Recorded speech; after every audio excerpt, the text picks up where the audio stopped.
അപ്പോൾ നമ്മളിപ്പോൾ Dubai frame കാണാൻ വന്നേക്കാണ്. കാരണം നമ്മൾ മിറാക്കിൾ ഗാർഡന് പോകാമെന്ന് വെച്ചിപ്പോൾ നല്ല വെയിൽ, 19 ഡിഗ്രി ഉള്ളൂ, ബട്ട് സ്റ്റിൽ ഇച്ചിരി വെയിൽ. അപ്പോൾ ഞാൻ വിചാരിച്ചു വെയിലൊന്ന് ആറിയിട്ട് നമുക്ക് മിറാക്കിൾ ഗാർഡനിൽ പോകുന്നു. അപ്പോൾ നമ്മൾ ദുബായ് ഫ്രെയിമിലേക്ക് വന്നേക്കുവാണ്.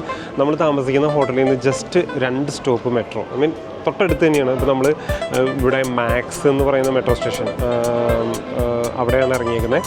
അപ്പോൾ അവിടെ ഇറങ്ങിയിട്ട് ഏത് എക്സിറ്റ് ആണെന്ന് എനിക്കറിയത്തില്ല, ബട്ട് എന്തായാലും ഇവിടെ ചോദിച്ചു നോക്കാം. എന്നിട്ട് ദുബായ് ഫ്രെയിം ഐ തിങ്ക് ഇവിടെ നിന്ന് ഒരു 5 മിനിറ്റ്സ് വാക്കുള്ളൂ എന്നാണ് പറഞ്ഞ് ഈ മെട്രോ സ്റ്റേഷനിൽ നിന്ന്. അപ്പോൾ ഒന്ന് നോക്കാം എന്തായാലും ഇറങ്ങിയിട്ട്. ഇതാണ് മെട്രോ സ്റ്റേഷൻ. നമ്മൾ മാക്സ് മെട്രോ സ്റ്റേഷൻ്റെ 3rd എക്സിറ്റിൽ ഇറങ്ങി. അത് കഴിഞ്ഞിട്ട് ഇവിടെയാണ് എത്തിസലാത്തിൻ്റെയൊക്കെ ഓഫീസ് ആണെന്ന് തോന്നുന്നു. ഐ തിങ്ക് പണ്ടത്തെ ഒരു ഓർമ്മ. പിന്നെ ഇവിടെ നിന്ന് പോയി കഴിഞ്ഞാൽ ദുബായ് ഫ്രെയിമിലേക്ക് നിസ്സാരമേ ഉള്ളൂ. ഈ ബിൽഡിങ്ങിൻ്റെ ഒക്കെ അപ്പുറത്താണെന്ന് പറഞ്ഞത്. അപ്പോൾ ഒന്ന് നടന്നു നോക്കാം. എനിവേ ഇപ്പോൾ നമ്മളവിടെ നിന്ന് അതായത് മെട്രോ പിടിച്ച് 2 സ്റ്റോപ്പ് ഇപ്പുറം ഇറങ്ങി നമുക്ക് 3 ദിർഹംസേ ആയിട്ടുള്ളൂ. അപ്പോൾ ഈ 3 ദിർഹംസ് എന്ന് വെച്ചിട്ടുണ്ടെങ്കിൽ ഏകദേശം $1 അങ്ങനെയൊക്കെ വരുന്നുള്ളൂ. അപ്പോൾ ഈ ബിൽഡിങ്ങുകളുടെ ഇപ്പുറത്ത് കാണുന്ന ഈ ബിൽഡിങ്ങിൻ്റെ അപ്പുറത്താണ് ദുബായ് ഫ്രെയിം എന്നാണ് പറഞ്ഞത്. ഇതിൻ്റെ അപ്പുറത്ത് ഇനി ദുബായ് ഫ്രെയിം ഇല്ലെങ്കിൽ കാണാൻ പറ്റില്ല, ഇല്ലെങ്കിൽ വീണ്ടും തപ്പേണ്ടി വരും. ജോണാണെങ്കിൽ ഭയങ്കര നോട്ടിയായി മാറിയേക്കുവാണ്. ജോണിനോട് ഇത്തിരി സ്പീഡിൽ നടക്കാൻ പറഞ്ഞാൽ ജോൺ എത്രയോ മാക്സിമം മെല്ലെ നടക്കാൻ പറ്റും അത്രയും മെല്ലെ നടക്കും. പക്ഷേ പാവം നമ്മുടെ ഒപ്പം നടക്കുന്നുണ്ട് കേട്ടോ. ഇതെവിടെ ഒത്തിരി മറ്റേ ഈന്തപ്പനകളൊക്കെ വെച്ച് ഭയങ്കര ഭംഗിയായിട്ട് സെറ്റ് ചെയ്തിട്ടുണ്ടേ.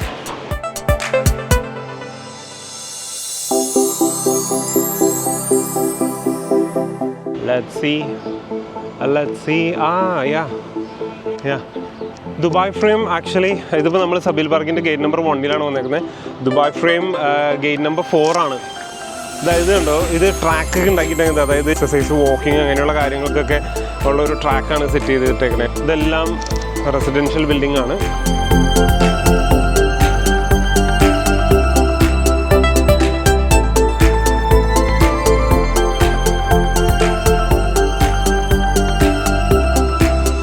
വേറൊരു കാര്യം എന്ന് വെച്ചിട്ടുണ്ടെങ്കിൽ ഇവിടെ എല്ലാവിടെയും റോഡിലൊക്കെ ഇങ്ങനെ നിറച്ച് പൂക്കൾ വെച്ചേക്കാണ് ഡിഫറെൻറ്റ് കളറായിട്ട്. ഇവിടെ ഇപ്പോൾ ഈ ഒരു വെള്ള കളറിലുള്ളതാണെന്നുണ്ടെങ്കിൽ ചിലയിടത്ത് പിങ്ക്, റോസ് അങ്ങനെയൊക്കെ. ഇനിയിപ്പോൾ ജോൺ അമ്മേനെ എടുക്കാമെന്ന് പറയണേ അല്ലേ? എടുത്തോ, അമ്മേനെ എടുത്തോ. ഓക്കെ. അപ്പോൾ നമ്മൾ ദുബായ് ഫ്രെയിമിനുള്ള ടിക്കറ്റ് എടുത്തു. ആക്ച്വലി അങ്ങനെ ബോർഡിംഗ് പാസും കാര്യങ്ങളൊക്കെ കാണിച്ചാൽ ഞാൻ ഡിസ്കൗണ്ട് ഉണ്ടോ എന്ന് നോക്കി. പക്ഷേ ഡിസ്കൗണ്ടും കാര്യങ്ങളൊന്നുമില്ല. ബട്ട് ഒരു ഹാർഡ് പാർട്ട് എന്താണെന്ന് വെച്ചിട്ടുണ്ടെങ്കിൽ നമ്മളിപ്പോൾ ഓൺലൈനിൽ ടിക്കറ്റ് എടുത്താലും അല്ല നമ്മുടെ ഇവിടെ നിന്ന് നേരിട്ട് ടിക്കറ്റ് എടുത്താലും നമ്മൾ ക്യൂവിൽ നിൽക്കണം. ഒരു 45 മിനിറ്റ്സ് വെയിറ്റിംഗ് പീരീഡാണ് ഇപ്പോൾ, വെയിറ്റിംഗ് ടൈമാണ് ഇപ്പോൾ പറയുന്നത്. അപ്പോൾ നമ്മളവിടെ പോയി ക്യൂവിൽ നിൽക്കണം. അപ്പോൾ നമ്മൾ ക്യൂവിൽ നിൽക്കാൻ പോവാണ്. ഇവിടെ നിങ്ങൾക്ക് കാണാൻ പറ്റും ക്യൂ, അത്രയും ക്യൂ ആണ് ഉള്ളത്. അപ്പോൾ ഇവരെല്ലാവരും ഫ്രെയിം കാണാൻ നിൽക്കുന്നതാണ്. സോ ലെറ്റ്സ് സീ എത്രത്തോളം സമയം എടുക്കും എന്നുള്ളത്. ഇവിടുന്ന് കാണാം കണ്ടോ. ഇങ്ങനെ കണ്ടു പോകണമെങ്കിൽ പോവാം, അല്ല ഡീറ്റെയിൽ ആയിട്ട് കാണണമെന്നുണ്ടെങ്കിൽ ക്യൂവിൽ തന്നെ നിൽക്കണം. അങ്ങനെ നമ്മളുടെ വെയിറ്റിങ്ങിന് ഒരു അന്ത്യം വന്നു. നമ്മൾ നടക്കുവാണ്. സീ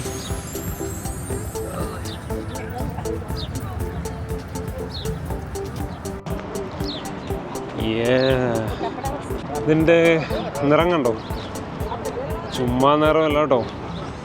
ഇത് ഫുള്ളി ഗോൾഡ് പ്ലേറ്റ് ചെയ്തേക്കുന്നതാണ്. ഇത് ഒറിജിനൽ ഗോൾഡ് പ്ലേറ്റ് ചെയ്തേക്കുന്നതാണ്. ആക്ച്വലി അത് മാത്രമല്ല, ഇതൊരു 160 മില്യൺ മുകളിൽ, അതായത് 160 മില്യൺ AD മുകളിൽ സ്പെൻഡ് ചെയ്തിട്ടാണ് ഈ ഒരു പ്രോജക്റ്റ് ഉണ്ടാക്കിയേക്കുന്നത്. അതുകൊണ്ടോ ഇത് പിടിച്ചേ, ഫുള്ളി ഗോൾഡാണ്. Gold plated.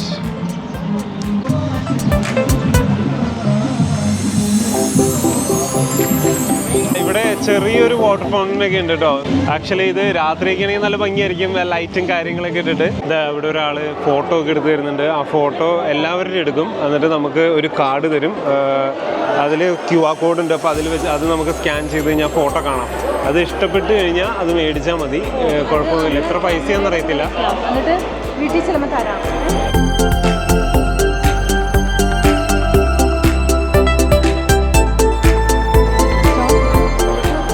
ഇതിൻ്റെ ഉള്ളിലേക്ക് വരുമ്പോൾ ഇവിടെ മറ്റേ പണ്ടത്തെ ഇതൊക്കെ വെച്ചിട്ടുണ്ട് കേട്ടോ. കാപ്പിക്കുരുവൊക്കെ ഇത് ചെയ്യുന്നത്. ഒരു ഓൾഡ് ഇതാണ് വെച്ചേക്കുന്നത് കേട്ടോ. ഫ്രെയിമിൽ ശരിക്കും പഴയ അവരുടെ ഡോറും പിന്നെ ആ മണ്ണുകൊണ്ട് ഉണ്ടാക്കിയ പോലത്തെ ഭിത്തികളും കാര്യങ്ങളൊക്കെ ഇവിടെ വെച്ചേക്കുവാണ്. അതെ, തയ്യൽ മെഷീൻ, പണ്ടത്തെ തയ്യൽ മെഷീൻ. അതായത് ഇവിടെ മറ്റേ പലചരക്ക് കച്ചവടം കാണിക്കുന്നുണ്ട് കേട്ടോ. ദുബായ് എങ്ങനെയാണ് ഡെവലപ്പായി വന്നേ എന്നുള്ളത് ഒരിതാണ് കാണിക്കുന്നുണ്ട്. പണ്ടത്തെ ദുബായ് എങ്ങനെയാണ്. പിന്നെ അതേപോലെ തന്നെ ആദ്യത്തെ എയർപോർട്ട് ഇവിടെ കാണിക്കുന്നുണ്ട് 1963 ക്ലോക്ക് ടവർ. 1963 പണിത് ക്ലോക്ക് ടവർ. കടലിൽ നിന്ന് പ്യൂരിഫൈ ചെയ്യുന്ന കണ്ട. വാവ്, ഇറ്റ്സ് ബ്യൂട്ടിഫുൾ. ലൈറ്റും കാര്യങ്ങളൊക്കെ വെച്ചിട്ട് ലിഫ്റ്റ്, കളർഫുൾ ലിഫ്റ്റാണ്. അല്ലേ ചെയ്യാം.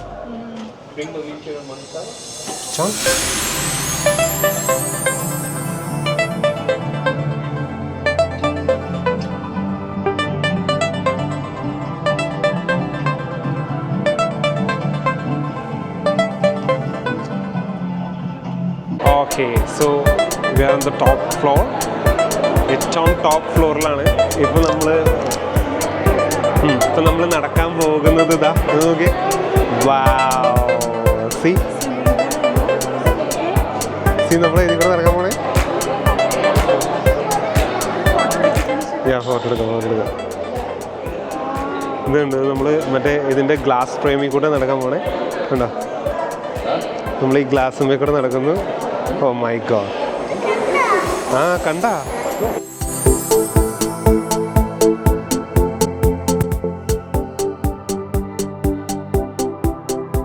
ഫ്രെയിമിൽ നിന്നുള്ള അപ്പുറത്തെ സൈഡാണ് ദുബായിയുടെ വൺ സൈഡ് പില്ലർ. ജോൺ കൂടെ ഇവിടെ കിടന്ന് കളിക്കുവാണ് ഓടി. ഇതാ, അപ്പോൾ നമ്മുടെ എടുത്ത ഫോട്ടോ ഇവിടെ ഈ കൗണ്ടറിൽ കിട്ടും. ഇവിടെ എൻ്റെ ബാക്കിലുള്ള ഈ കൗണ്ടറിൽ കിട്ടും. അപ്പോൾ കൗണ്ടറിൽ നമ്മുടെ ഫോട്ടോ എങ്ങനെയുണ്ടെന്ന് നോക്കിയിട്ട് നമുക്ക് ഇഷ്ടപ്പെട്ടാൽ മേടിച്ചാൽ മതിയായിരിക്കും, അറിയില്ല, ചെന്ന് നോക്കട്ടെ. ഇതാ, അപ്പോൾ നമ്മൾ ഫോട്ടോ നോക്കി, പക്ഷേ ഫോട്ടോ നമുക്ക് വലിയ കാര്യമായിട്ട് ഇഷ്ടപ്പെട്ടില്ല. അതിലും നല്ല ഫോട്ടോ നമ്മുടെ മൊബൈലിലുണ്ട്. പിന്നെ ആ ഫോട്ടോന് ചെറിയ ഒരു നോർമൽ, ഒരു എന്താ പറയുക, നോർമൽ അല്ല, ഒരു ബേസിക് ഫ്രെയിം ചെയ്ത് തരുന്നതിന് 135. It's to expensive. അപ്പോൾ ഞാൻ വിചാരിച്ചു ജസ്റ്റ് ഒരു ഫ്രിഡ്ജ് മാഗ്നറ്റ് മാത്രം മേടിച്ചു. ഒരു $15. ബാക്കി ഫോട്ടോസ് നമ്മുടെ മൊബൈലുണ്ട്, അടിപൊളി ഫോട്ടോസ്. അതിലും നല്ല ഫോട്ടോസ്, അടിപൊളി എന്ന് ഞാൻ പറയത്തില്ല, ബട്ട് അതിലും നല്ല ഫോട്ടോസ്.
ദുബായിയുടെ ഫ്യൂച്ചർ എങ്ങനെയായിരിക്കും? ഇത് ഭയങ്കര എഫക്റ്റാണ് കേട്ടോ. അതായത് നമ്മൾ ഇവിടെ നിൽക്കുമ്പോൾ നമുക്ക് ആ ഒരു 3D വ്യൂവിൽ നമ്മൾ കാണുവാണത് കണ്ടോ. 3D വ്യൂ ആണ്.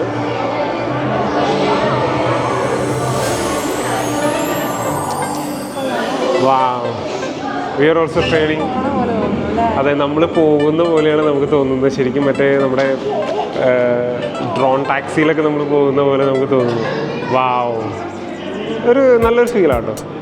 ഞാൻ ദുബായിൽ വരണമെന്ന് വിചാരിച്ച് കഴിഞ്ഞപ്പോൾ ഞാൻ ആദ്യം വിചാരിച്ചൊരു കാര്യമാണ് ജിയയ്ക്ക് ക്യാമൽ മിൽക്കിൻ്റെ ഐസ്ക്രീം മേടിച്ച് കൊടുക്കുന്നത്.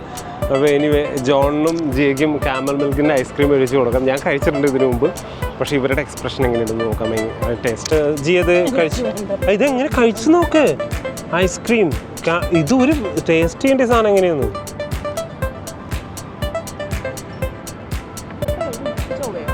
ഉപ്പാണ്, ഉപ്പുണ്ടാവും.